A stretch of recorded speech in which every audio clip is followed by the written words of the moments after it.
Oke, assalamualaikum warahmatullahi wabarakatuh. Nama saya Asep Baban Sobana. Kebetulan di sini sebagai wakil kepala sekolah bagian kurikulum. Di sini saya akan memaparkan materi tentang pengenalan lingkungan sekolah, yaitu dengan materi pengenalan kurikulum. Nah, para siswa semuanya, tolong perhatikan apa nanti yang akan dikenal, apa yang akan Anda pelajari para siswa semuanya di materi yang akan diberikan kali ini. Lihat dengan seksama, baik jurusan bisnis daring dan pemasaran, rekayasa perangkat lunak, dan juga desain komunikasi visual. Tolong perhatikan, karena para siswa nantinya akan mendapatkan mata pelajaran yang akan saya berikan kali ini. Oke, cekidot. Anak-anakku sekalian, kita akan belajar dan mengetahui bagaimana kita mengenal tentang kurikulum SMK Budi Bakti Ciwidey. Kita dapat lihat di sini ada beberapa program yang telah terrealisasi, yaitu pada bisnis daring dan pemasaran, rekayasa perangkat lunak, dan juga ini desain komunikasi visual. Nah, ini sepintas tentang penyaji atau materi narasumber. Nah, ini nama saya dan berikut jabatannya sebagai Wakasek Kurikulum SMK Budi Bakti Ciwidey.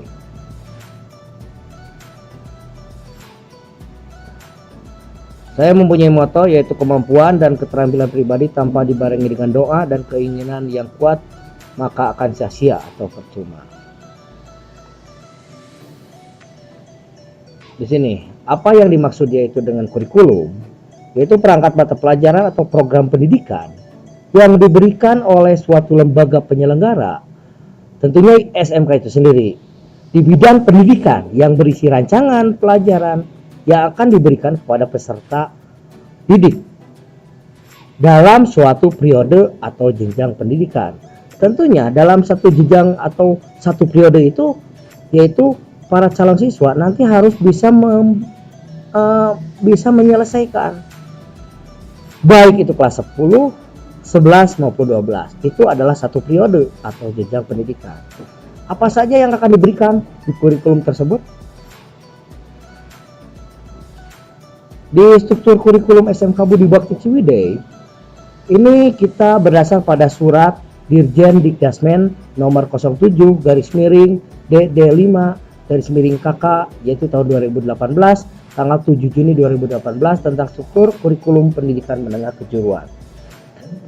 Struktur kurikulum sebagaimana dimaksud merupakan acuan, yaitu penyelenggaraan pembelajaran di SMK maupun di MAK atau Madrasah Aliyah Kejuruan.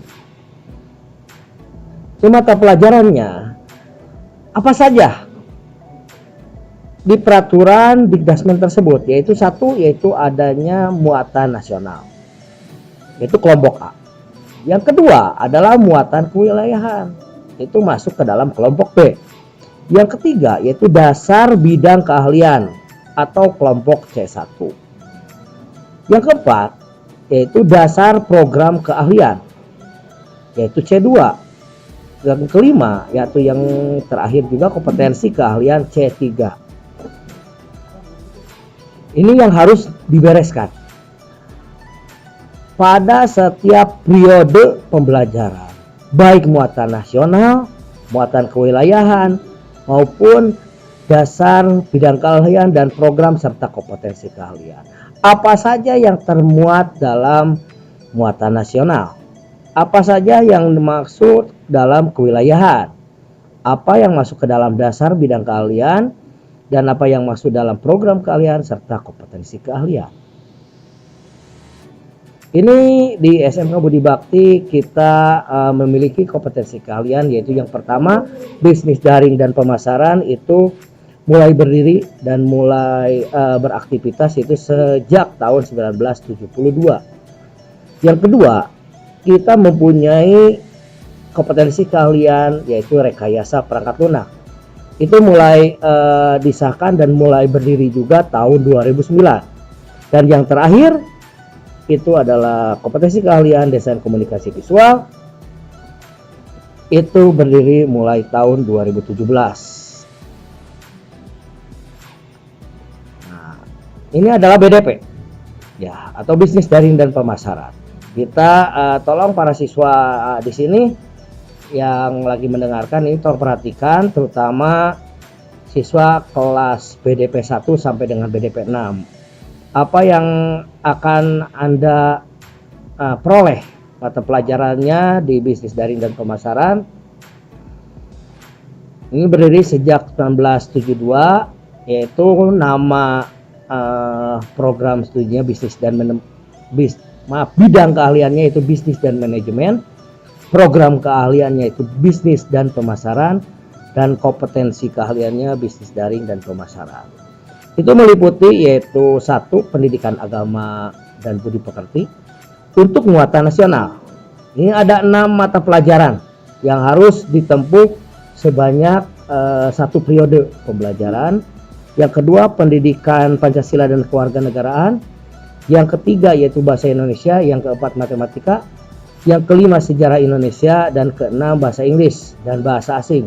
Dan kebetulan untuk bahasa asing itu akan dipelajari di kelas 12 nanti. Tentunya di sini untuk bahasa asing sesuai dengan lembaga pendidikan SMK Budi Bakti, kita mengajarkan tentang keislaman, yaitu tentang religius. Makanya kita mengambil bahasa asingnya itu bahasa Arab. Yang B, untuk muatan kewilayahan itu terdiri dari 2 mata pelajaran, yaitu 1 seni budaya, yang kedua PJOK. Untuk seni budaya itu dipelajari hanya kelas 10 saja.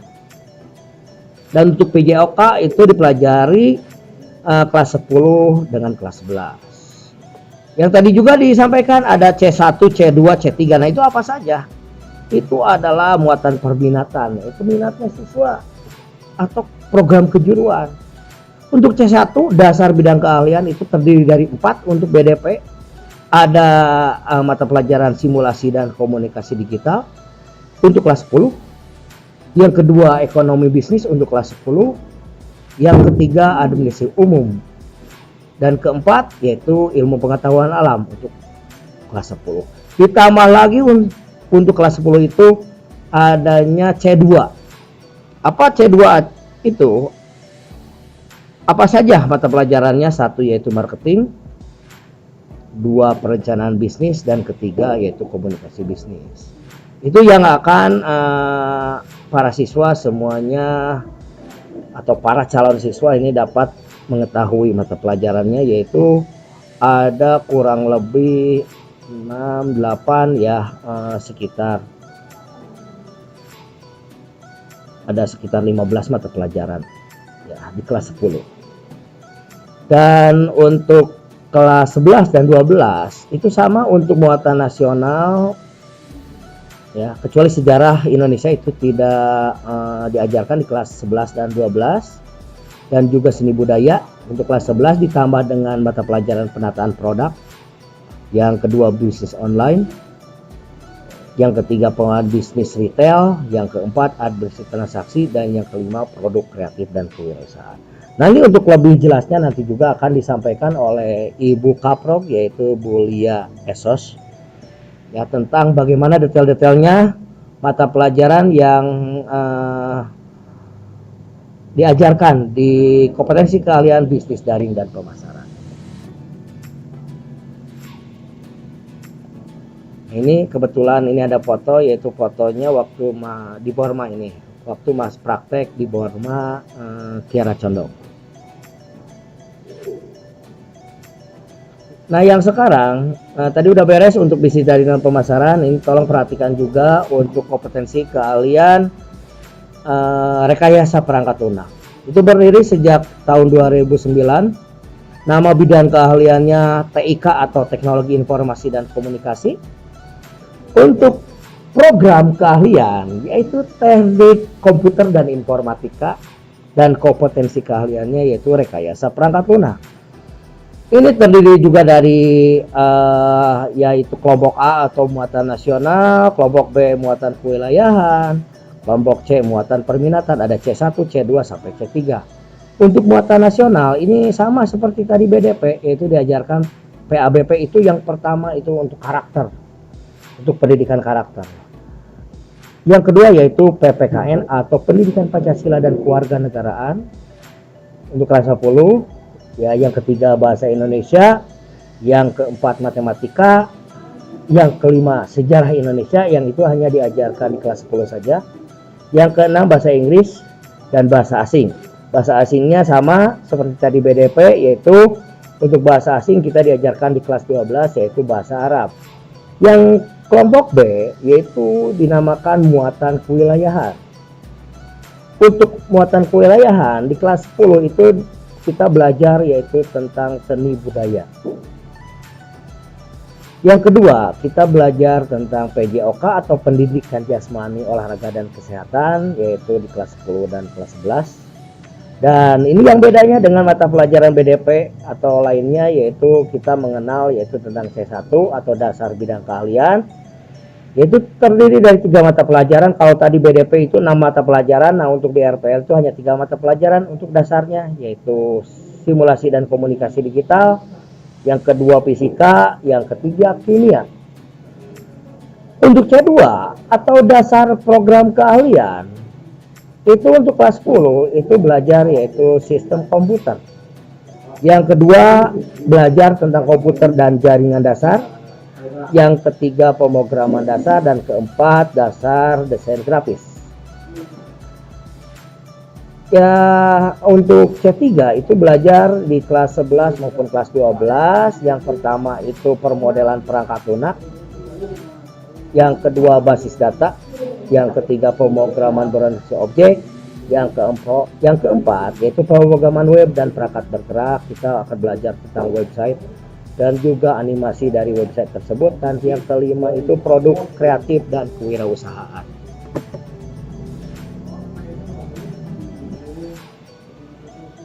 Oke, anak-anakku sekalian, tadi kita ulangi yaitu untuk dasar program keahlian. Ya, yang ketiga yaitu kompetensi keahlian.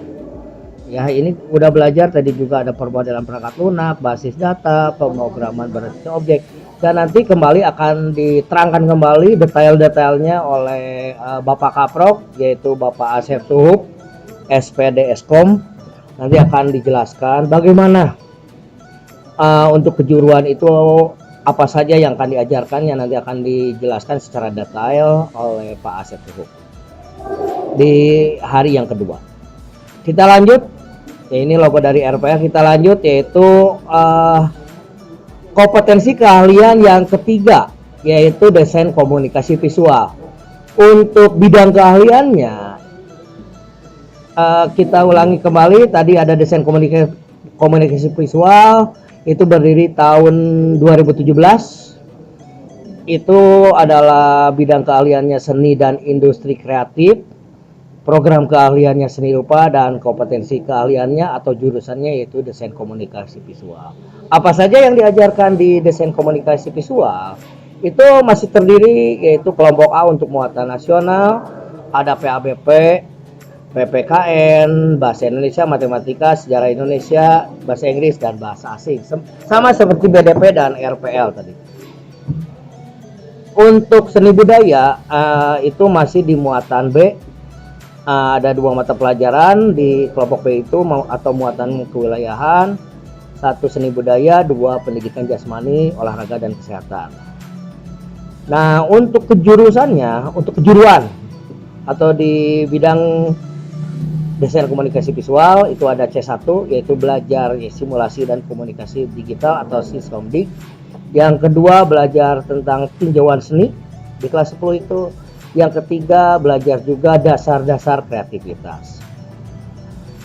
Pada C2 itu terdiri dari dasar program keahlian, itu kita belajar dengan mata pelajaran dasar-dasar seni rupa, yaitu belajar tentang gambar. Yang ketiga yaitu belajar tentang sketsa. Itu yang terdapat di kelas 10 ya.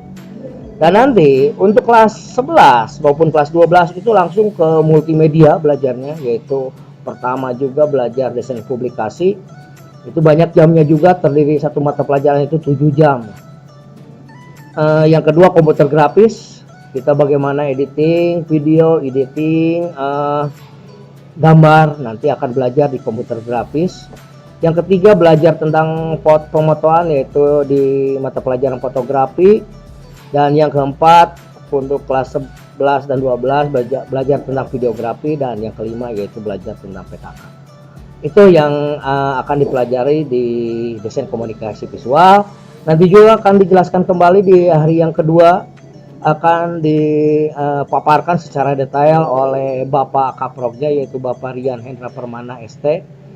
Bagaimana nanti juga silakan para calon siswa ini tanyakan langsung kepada Pak Rian apa saja yang akan tujuannya daripada kompetensi keahlian tersebut, mau dibawa kemana kita itu di DKP itu. Nanti ini khusus nih PR untuk para calon siswa, jadi nanti pada hari kedua itu detail sekali, karena nanti kalian akan bergelut di bidang kejuruan, tentunya arahnya beda-beda, tujuannya juga beda-beda. Nah, itu langsung ditanyakan di hari yang kedua pada Ibu Kaprog untuk PDP yaitu Bulia, yang kedua untuk RPL pada Pak Asep Suhub, dan yang ketiga di DKP pada Pak Rian. Nanti di hari yang kedua itu siapkan pertanyaan dan yang lainnya. Ini logo dari desain komunikasi visual ya. Ya, itu nanti untuk sesi pertanyaan silakan nanti setiap kompetensi kalian atau setiap jurusan itu satu orang. Silakan mengajukan pertanyaan langsung pada nomor saya ya. Silakan berikan pertanyaannya, ini nomor saya, nomor HP saya di bawah ini. Nah, ini nomor HP saya, silakan kalian ajukan pertanyaan secara langsung, secara live, nanti akan menjawabnya di WA. Ini program-program SMK Budi Bakti tentunya, yaitu di kelas 11 adanya kunjungan industri, nanti akan dijelaskan kembali oleh Wakasek Hubungan Dunia Usaha dan Industri, yaitu Pandang Suharyana SPD. Yang kedua yaitu prakerin atau praktek kerja industri. Kalau dulu dikenal yaitu untuk prakerin itu yaitu PKL ya. PKL bukan pedagang kaki lima, itu PKL itu praktek kerja lapangan. Nah, kalau di SMK yaitu mengenal tentang prakerin, praktek kerja industri. Tentunya nanti di industri disesuaikan dengan jurusan masing-masing. Nanti itu silakan tanyakan pada Bapak Haji Endang Suharyana SPD nanti langsung pada materi DUDI ya. Setelah yang saya paparkan ini. Yang ketiga yaitu uji kompetensi. Ini salah satu program itu yang dipunya oleh Bapak Ibu Kaprog.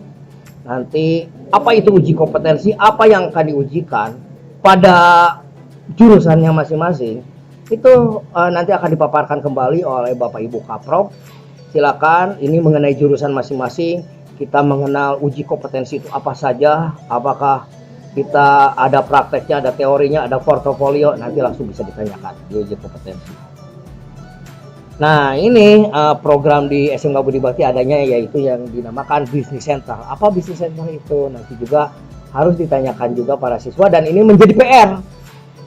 Program di sekolah itu selama 3 tahun itu selain dari kalian belajar, ada yang namanya kunjin, prakerin, uji kompetensi, Business Center, dan ada juga setiap pertengahan itu diawali dengan yaitu namanya pertengahan semester ya, penilaian pertengahan semester atau PTS, penilaian tengah semester, dan di akhir semester kita akan dites juga di bulan Desember kurang lebih itu yang namanya PAS atau penilaian akhir semester. Dan nanti di semester genap sekitar Juni atau Juli kita akan mengenal yaitu PAT, penilaian akhir tahun, di mana kalian itu para siswa selama setahun itu hasil daripada pelajaran selama setahun itu apakah siswa itu bisa naik kelas atau tidak. Nah, itu dilihat. Pertama yaitu dari kehadiran, yang kedua dari nilai tiap guru, baik itu nilai tugas yang terstruktur maupun tidak struktur. Jadi tiap penilaiannya itu langsung secara konkret dan dilaporkan kepada wali kelas, dan wali kelas nanti mereka hasilnya, dan itu dalam 1 tahun itu dinilai PAT itu siswa dinyatakan naik atau tidak naik. Nah, bagaimana itu? Jadi tolong pada siswa semuanya ini sekarang di SMK mulai hilangkan sifat kekanak-kanakan, kita mulai serius, kita pada kejuruan banyak lah. Tahun-tahun kemarin juga banyak yang tidak naik juga. Itu tentunya yaitu dilihat daripada pertama itu kehadiran, yang kedua perilaku juga itu minimal sekarang itu paling berat sekali, yaitu harus minimal baik. Yang ketiga juga mata pelajaran harus tuntas seluruhnya, tidak boleh ada nilai di bawah KKM. Yang keempat itu ikutan dalam pengembangan diri. Silakan calon siswa semuanya ikut pengembangan diri. Kalau tidak ya otomatis kenaikannya juga nanti siswa itu naik atau tidak naiknya nanti ditangguhkan kalau siswa itu tidak mengikuti salah satu pengembangan diri. Itu wajib diikuti. Yang wajibnya yaitu untuk pengembangan diri yaitu pramuka, ada nanti beberapa jenis nanti akan dipaparkan oleh Wakasek Kesiswaan di akhir kedua ya, hari kedua itu oleh Wakasek Kesiswaan nanti yaitu tentang pengembangan diri, itu wajib. Nah, apabila salah satu siswa tidak memilih salah satu pengembangan diri, ya udah. Pasti untuk kenaikan kelas di dalam penilaian akhir tahun, itu siswa akan ditangguhkan kenaikannya. Jadi tolong sekarang hilangkan rasa main-main seperti waktu kalian SMP atau kalian MTS. Nah, sekarang udah belajar serius. Bagaimana kalian menimba ilmu di SMK itu, pelajari dengan sesama. Semoga seluruh para siswa atau calon siswa yang sekarang mengikuti PLS di SMK Budi Bakti Ciwidey ini cerdas semuanya, dapat mengikuti dan ridho dari Allah Subhanahu wa taala. Itu saja yang perlu Bapak paparkan tentang pengenalan kurikulum. Semoga untuk kedepannya silakan para siswa juga nanti di akhir ada pertanyaan, nanti akan Bapak langsung sampaikan apa pertanyaannya dan PR untuk kalian. Untuk tugasnya dikirim kemana silakan nanti dilihat ya, dilihat, dan itu wajib. Dan nanti kalau ada pertanyaan silakan kirim pertanyaan tersebut ke nomor Bapak langsung, dan tapi dengan satu syarat, sebutkan nama dengan kelasnya dan bicara atau chat itu secara sopan. Insya Allah Bapak akan jawab untuk seluruhnya. Atau tinggalkan di kolom komentar silakan, atau di chat juga silakan. Itu aja yang perlu Bapak sampaikan ya untuk pengenalan kurikulum. Nah, ini adalah kontak Bapak dan ini nomor telepon, ini WA juga, ini silakan untuk di save ya.